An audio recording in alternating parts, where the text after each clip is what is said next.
Alors, on avait vu, donc on est aujourd'hui donc le 17 Iyar, on est toujours donc dans le chapitre 48, donc on va terminer aujourd'hui. Donc, on nous avait expliqué dans les précédentes études, notamment celle d'hier, qu'il y avait donc une dimension de la lumière de Dieu qui, d'un côté, est ce qu'on appelle une lumière qui est pénétrante, donc ce qu'on appelle la lumière Memalek Olalmim, qui est la lumière qui s'intègre à l'intérieur de tous les mondes et de chaque créature et qui s'adapte à leur capacité de pouvoir supporter ce rayonnement. Ce n'est qu'un reflet de la lumière infinie de Dieu. Et d'autre part, il y avait donc cette deuxième aspect de la lumière infinie de Dieu, qui, elle, cette lumière étant infinie de par définition, était quelque chose qui était au-dessus des mondes et qui s'inscrivait dans le cadre d'une forme donc enveloppante et qui bien sûr ne veut pas dire enveloppée comme on peut le comprendre au niveau physique ni géographique. C'est pas comme on avait expliqué quelque chose qui entoure quelque chose comme la Terre par exemple qui est entourée par l'atmosphère. Non, c'est plutôt comme une notion on va dire une notion d'influence. L'influence qu'elle va avoir sur les créatures demeure en fait complètement dissimulée et voilée, car cette influence provient des mondes cachés, et donc elle est forcément d'un rang beaucoup plus élevé que celle qui est manifeste dans le monde révélé que représente l'ensemble de l'enchaînement des mondes. Et on dit que effectivement, cette influence qui donc s'exerce de manière dissimulée, on dit qu'elle est transcendante et qu'elle enveloppe d'en haut. Donc c'était ce qu'on avait hier donc défini. Bien sûr, cela n'est qu'un exemple avec les moyens que nous avons, des exemples que l'on peut trouver d'images matérielles comme elles existent dans ce monde. Bien sûr, pour Dieu, en revanche, dont il est dit, mes pensées ne sont pas vos pensées, sa pensée à Dieu, son esprit, qui connaît lui-même tous les êtres créés, enveloppe chaque être un par un, de haut en bas, son intérieur et l'intérieur de son intérieur, tout cela, effectivement, et non de la manière de la pensée humaine, comme on avait donné l'exemple que la pensée peut saisir une chose, une vision qu'elle a eue d'un objet, qui cet objet est complètement entouré par la pensée. Ce n'est pas du tout la même chose pour Akadosh Baruch Hu. On va continuer donc dans cette réflexion et cette étude. Et le texte commence tout de suite comme cela. Le Admor Azaken va nous donner encore un autre exemple. Il va prendre l'exemple de la Terre, en fait, du globe terrestre. Il nous dit Kadour Haaretz Alzu. En fait, un exemple qui est en fait une entité qui est enveloppée par la pensée et la connaissance de Dieu, nous dit par exemple, considérons le globe terrestre. Donc, la connaissance de Dieu, béni soit-il, enveloppe toute l'épaisseur du globe terrestre, elle traverse de part en part complètement toute la matière, et elle est aussi non seulement de l'intérieur, au plus profond de lui, jusqu'à la partie la plus inférieure, et tout cela, effectivement, est fait car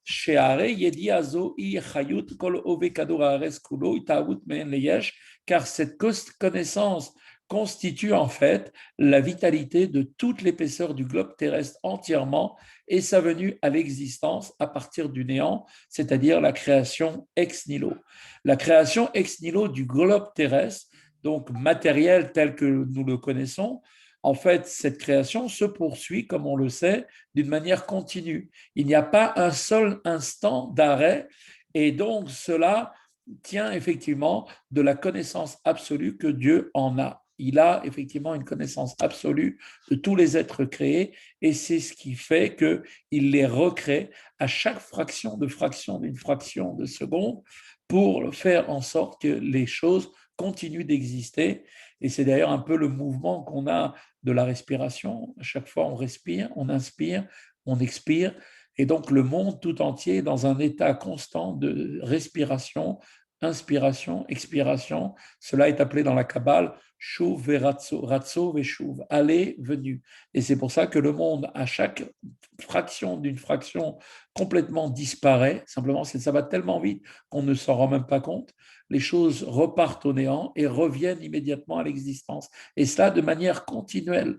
Et c'est ce qui fait que d'ailleurs, on dit que chaque matin, quand on se lève, on est vraiment une personne nouvelle, car la personne qui existait avant n'est plus la même. Et on peut aller même beaucoup plus loin pour carrément prendre conscience que la personne que je suis là maintenant, dans une seconde après, je ne suis plus la même personne, puisque je suis entièrement avec toute la création, renouvelée au même moment, d'une manière immédiate, complète, totale. Il reste rien de moi la seconde d'avant, la seconde d'après, je réapparais. Et c'est ainsi pour toute la création. Pourquoi? Parce que cette création ex nihilo, donc on parle ici de l'exemple du globe terrestre et de toute la création, se poursuit continuellement, et donc cela tient de la connaissance absolue que Dieu en a. Donc la création que Dieu a fait au moment de la création, des 7 jours de la création, n'est pas quelque chose qui était dans un passé, dans le calendrier, mais c'est quelque chose qui se renouvelle à chaque instant. Rag shelo haya mitabe kamot sheu ata, et la seule différence, c'est que seulement qu'il ne sera pas venu à l'existence tel qu'il est présentement, c'est-à-dire fini et limité, avec un degré infime de vitalité à la mesure de ce qu'il faut pour que l'inerte, c'est-à-dire le minéral, et la végétation, et non davantage. Donc, ça qui nous dit qu'en vérité, cette création, cette existence est telle qu'elle est maintenant finie, donc avec un corps bien délimité, et donc avec en elle, en fait, un degré qui est un degré infime de vitalité à la mesure de ce qu'il faut pour donner l'existence à la création. Imlo aliede tzimtzumim rabim ve'atzumim. Et donc, tout de suite, le Tanya nous rajoute que si ce n'était pas s'il n'y avait pas eu les nombreux et puissantes contractions qui ont contracté la lumière et la vitalité infinie qui se revêt du globe terrestre, les chayoto, les kaimo beprinat gvul betachlit, pour lui donner la vie et le maintenir à l'existence en tant que création finie et donc limitée, beprinat domaine betsomear di bilvad, donc du domaine, pour reprendre l'exemple du globe terrestre, donc le globe terrestre est formé donc à la fois de minéraux et de végétaux seulement, eh bien, si ce n'était pas cette contraction qui a permis de donner l'existence au minéral et au végétal, eh bien, effectivement, le degré, on voit qu'ici que le degré d'illumination qui résulte des nombreux tzimtzumim donne vie au globe terrestre dans sa globalité, c'est-à-dire fait à la fois de minéral et de végétal, et qu'il existe en tant qu'objet fini tel que nous le déterminons, appartiennent donc effectivement à ces deux règnes, minéral et végétal. Cependant, la connaissance supérieure dont il est dit qu'elle enveloppe le globe terrestre, eh bien qu'elle lui donne vie en s'exerçant sur lui jusque dans ses moindres détails, dès lors que cette connaissance est infinie, elle ne peut être appréhendée pour ce qui est ressorti au niveau de quelque chose qui est lui-même fini. Une chose qui est finie n'a pas les capacités de pouvoir appréhender ce qui est infini. Et telle est donc en substance l'idée que le Tanya va vouloir développer à présent. Donc, pour bien nous faire comprendre que ce qui fait que cette lumière infinie de Dieu, qu'on appelle la lumière transcendante, qui est appelée le Or Sovev ou Makif, qui enveloppe, qui donc est au-dessus de toute la création, mais qui est en même temps à l'intérieur de toute la création, l'influence qu'elle donne, qui demeure dissimulée et voilée, est quand même bien réelle et bien présente, puisqu'elle donne l'existence à quelque chose. Simplement, la création elle-même, les êtres créés étant finis et par définition limités, ne peuvent prendre conscience de cette réalité qui les dépasse. Toutefois, nous dit le Tanya, sa connaissance à Dieu, qui est en même temps uni avec son être tel qu'il est et à son essence, car il est Dieu, rappelez-vous ce qu'avait dit Maïmonide, il est la connaissance, le connaissant et le connu. La compréhension humaine, comme on le sait, implique une trilogie. Il y a d'abord le connaissant, c'est-à-dire la personne qui veut acquérir le savoir. Il y a la connaissance, c'est quoi? C'est la faculté qui nous permet intellectuellement de pouvoir exercer le moyen d'arriver à la connaissance. Et il y a le connu. Le connu, c'est en fait le savoir que l'on a acquis par nos capacités intellectuelles. Donc, chez nous, c'est trois choses qui sont bien distinctes les unes des autres. Le connaissant, l'homme, la connaissance, la chose qu'on est en train d'apprendre avec nos moyens intellectuels, et le savoir que l'on a acquis. Chez Dieu, c'est pas du tout pareil. Chez Dieu, il est à la fois le connaissant, la connaissance et le connu. Et comme il est dit, lui, Dieu et sa connaissance ne font qu'un. Et donc, on en arrive forcément à cette conclusion que Dieu, se connaissant lui-même, si on peut dire, eh bien, automatiquement, Yodéa Kolan Ibrahim, il connaît toutes les créatures. Et l'obéidiat shechus mimenu, il ne les connaît pas d'une connaissance extérieure à lui, comme l'est la connaissance, Yediat à Adam, la connaissance de l'homme, car pour Dieu, tous les êtres créés existent par sa vérité à lui, béni soit-il. On voit que l'existence de tous les êtres créés tient de la vérité de son existence à lui. Ainsi, se connaissant lui-même, si on peut dire, alors forcément il connaît toute la création. D'accord? Malgré tout, une telle explication, une telle manière d'expliquer les choses, bien sûr, n'est pas dans la capacité intellectuelle de l'homme de la comprendre de manière très claire, de manière véritablement saisie de manière très claire. Car comme on avait dit, cette phrase Dieu, il est la connaissance, le connaissant et le connu, est extraite, vous savez, du Mishneh Torah écrit par le Maïmonide, le Rambam, et donc elle a déjà été discutée, ainsi comme on le voit dans l'introduction de son ouvrage, le Rambam s'appelle Gvurot Hashem, pardon, excusez-moi, le Maharal de Prague, qui avait écrit ce livre de Gvurot Hashem. Le Maharal pose la question à la proposition de Maïmonide. Comment toi, Maïmonide, tu peux dire que Dieu, il est la connaissance, le connaissant et le connu?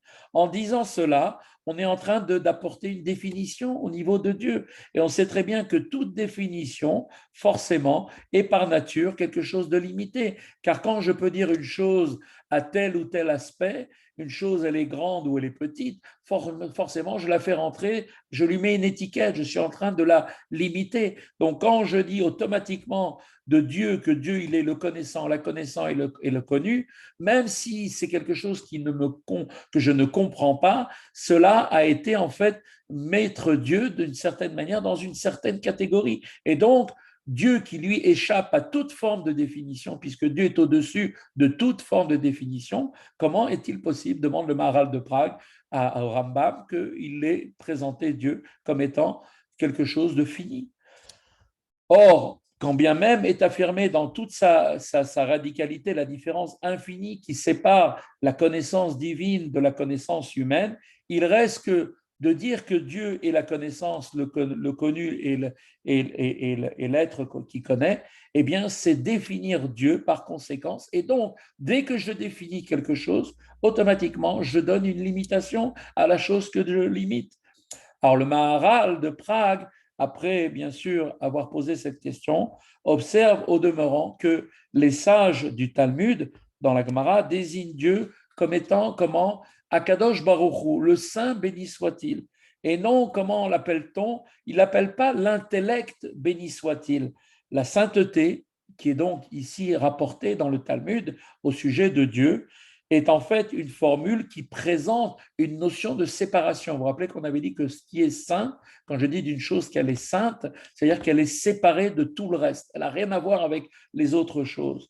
Et donc, ça veut dire quoi? La notion de sainteté, c'est pour ça qu'on dit de Dieu Akadosh Baruchu, d'accord, le saint béni soit-il. Eh bien, cela vient montrer en fait une idée de séparation pour montrer que, que Dieu est en fait impossible de pouvoir le désigner, ni même lui donner l'appréhender par quelques appellations, quelles qu'elles soient. Et donc, cette appellation, quand on dit Dieu est Kadosh, ça veut dire en fait, ça transcende, c'est au-dessus même de toute forme de définition. Et c'est précisément parce que il échappe, Dieu, à toute définition, que toute existence procède de lui, car aucune limite n'est en lui qui pourrait en tant que tel écarter quelque existence que ce soit. Voilà l'idée fondamentale que ressort effectivement donc le Maharal. L'intellect, nous explique le Maharal de Prague, est simplement une faculté créée par Dieu qu'il donne en fait à l'être humain et que Dieu va exercer au même titre que la faculté d'agir ou de dire. Pour Dieu, pensée qui est pour nous le niveau le plus haut qui puisse être au niveau du genre humain, la pensée étant le niveau, l'intellect étant le niveau le plus haut, pour Dieu, c'est pas plus que de parler, que d'agir. Pour Dieu, c'est exactement la même chose. La parole, la réflexion, le niveau de l'intellect, la pensée, la sagesse pour Dieu, c'est juste un outil. Mais ce n'est pas du tout comme nous pensons la sagesse de Dieu. De dire que Dieu, il a une sagesse compris, c'est une grande erreur de dire ça. Donc maintenant, dans la note qui va suivre, Rabbi Shneur Zalman va expliquer que les maîtres de la Kabbale, malgré tout, ont adhéré à l'opinion de Maïmonide, comme il est dit, d'ailleurs, on l'avait vu cela dans le chapitre 2 de Djania, pour nous dire qu'en réalité, malgré tout, une certaine définition de Dieu peut être effectivement, malgré tout, donnée à Dieu uniquement quand Dieu se revêt dans les 10 sphirotes de Hatzilut. C'est-à-dire quoi quand Dieu se revêt? C'est-à-dire quand Dieu s'est abaissé, si on peut dire, quand il a voulu Dieu se mettre au niveau des créatures, c'est-à-dire après qu'il y ait déjà eu le Tzimtzum et après que sa lumière ait déjà pénétré à l'intérieur des réceptacles. Donc on peut dire alors effectivement que Dieu fait qu'un, il ne fait qu'un avec l'attribut de la connaissance dont il s'habille et ainsi qu'il s'identifie à sa connaissance dans son essence. En revanche, au-delà du Tzimtzum, c'est-à-dire avant même les sphirotes de Hatzilut, avant même tout cela, Dieu échappe totalement à la notion de connaissance sous quelque forme que ce soit et aucune définition ne peut être donnée de lui.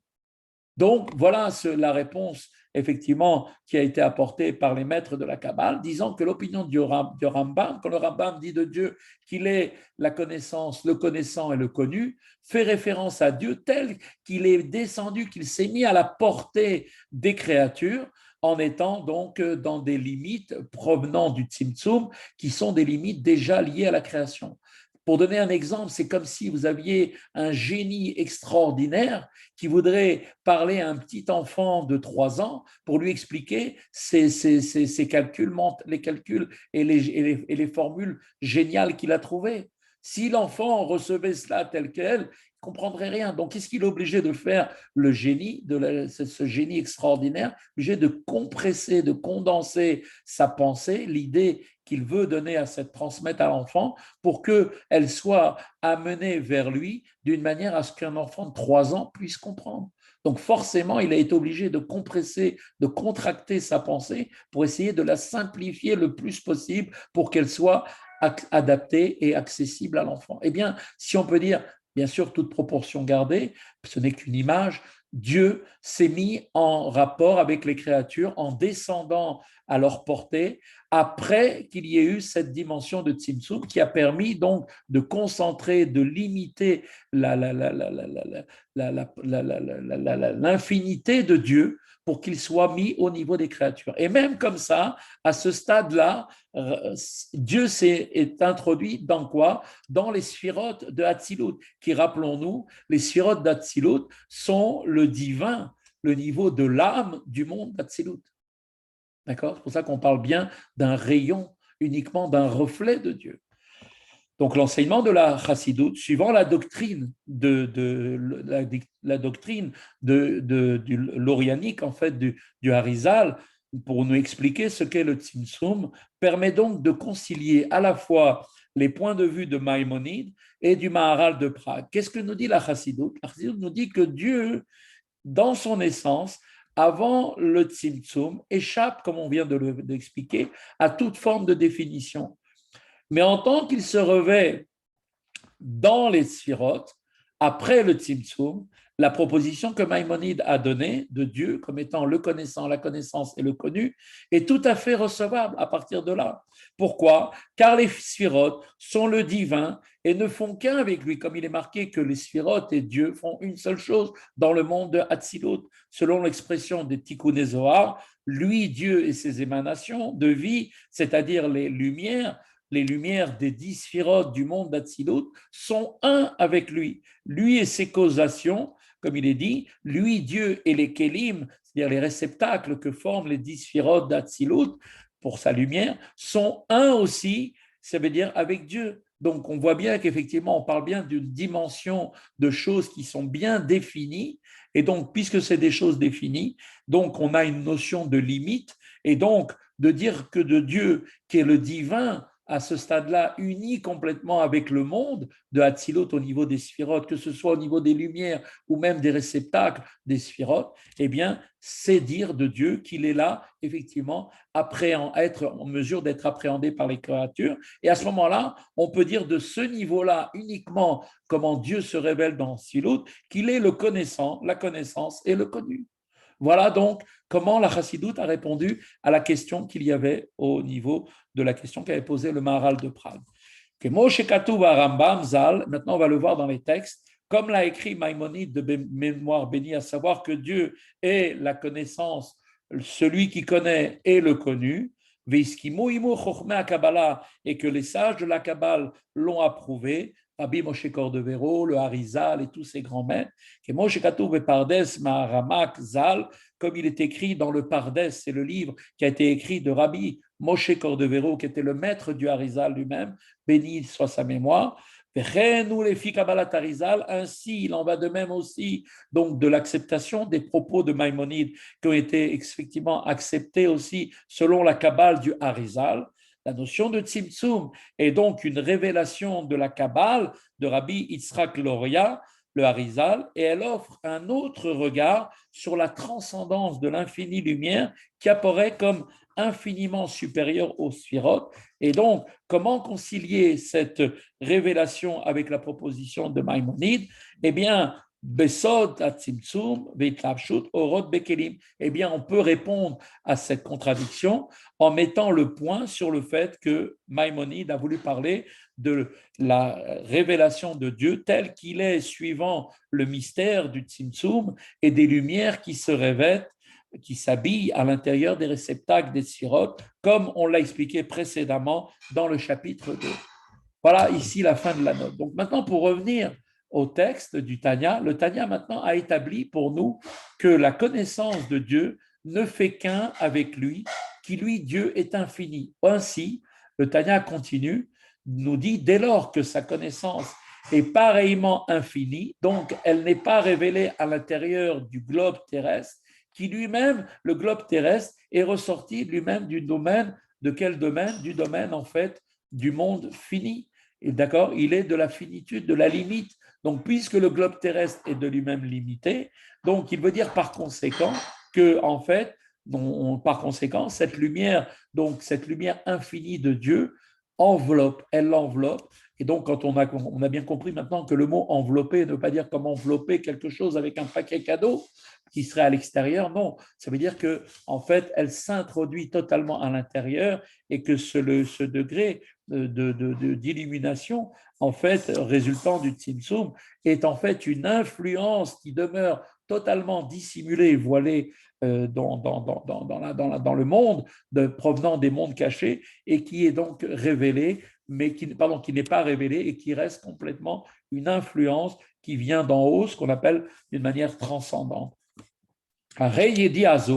Donc, cette connaissance maintenant que nous avons grâce à l'étude qu'on vient de faire nous permet donc, nous permet donc en fait donc nous dire que dès lors que cette lumière relève de l'infini, on ne dit pas qu'elle revêt du globe terrestre qui est fini et limité, mais plutôt qu'elle l'encercle et qu'elle l'enveloppe. Donc là, voilà la raison. La Torah, bien évidemment, se sert du peu de mots que nous avons pour pouvoir définir des choses qui nous dépassent. Et donc, effectivement, la Torah emploie un langage humain pour nous permettre, un tant soit peu, de pouvoir appréhender quelque peu la connaissance de Dieu.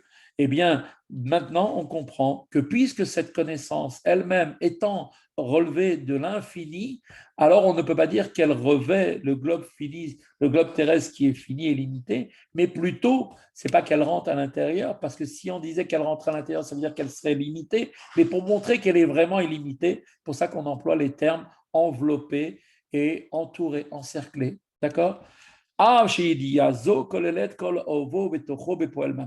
Bien que cette connaissance que Dieu a de toute la création englobe aussi dans toute l'épaisseur et l'intérieur du globe terrestre de manière tout à fait effective. Aucune chose ne peut être en dehors de cette lumière qui inonde totalement la création, de part en part, dans chacune des atomes, des molécules de chaque création, de la création de toute chose, est présente cette connaissance infinie de Dieu.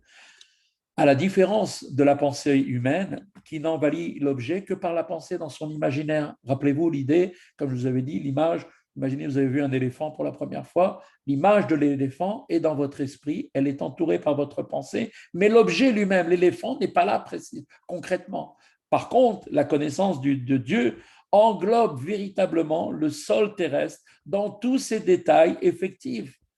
Donc, il n'y a pas chez Dieu cette différence. Quand Dieu, on dit qu'il englobe toute la création, c'est en même temps qu'il est dedans, autour, mais simplement comme la dimension nous échappe, elle n'est pas à même de pouvoir être perçue par notre pauvreté intellectuelle. Alors, c'est pour ça qu'on parle de quelque chose qui encercle, quelque chose qui enveloppe, pour définir en fait une notion de quelque chose qui dépasse, mais qui est là. C'est pas qu'il n'est pas là. Il est bien présent et dans tous les détails de chaque molécule, de chaque créature.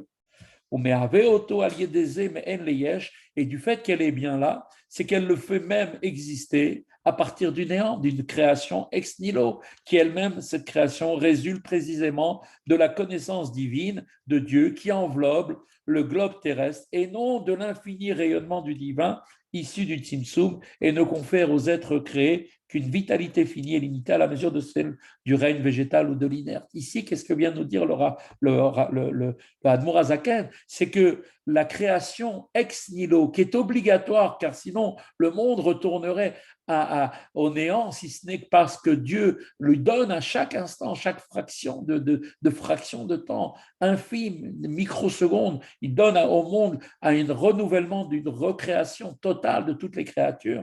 D'où ça vient cela? Cela provient de la connaissance divine de Dieu, qui est cette lumière qui enveloppe tous les mondes dont on a parlé, qui est appelé Sovev Kolalmim, Makif Kolalmim, qui est en fait une dimension de la lumière infinie, qui cette lumière infinie permet de recréer le divin immédiatement à partir donc de cet infini, et non pas de l'autre lumière qui, comme on le rappelle, est la deuxième lumière qui est qu'on avait appelée la lumière qui emplit les mondes, qui s'introduit dans chaque créature pour lui donner la vie, un peu comme l'âme donne la vie au corps, et qui elle-même, cette lumière, est issue du Tzimtzum. Donc, la création de ex nihilo provient de où? De la lumière infinie de Dieu qui n'a pas subi le Tzimtzum. Comme cela est expliqué ailleurs, à savoir que la création ex nihilo se produit par Sobev Kolalmim, la lumière qui enveloppe les mondes de manière égale, sans aucun arrêt, quel qu'il soit. Voilà, c'est là la fin du cours d'aujourd'hui.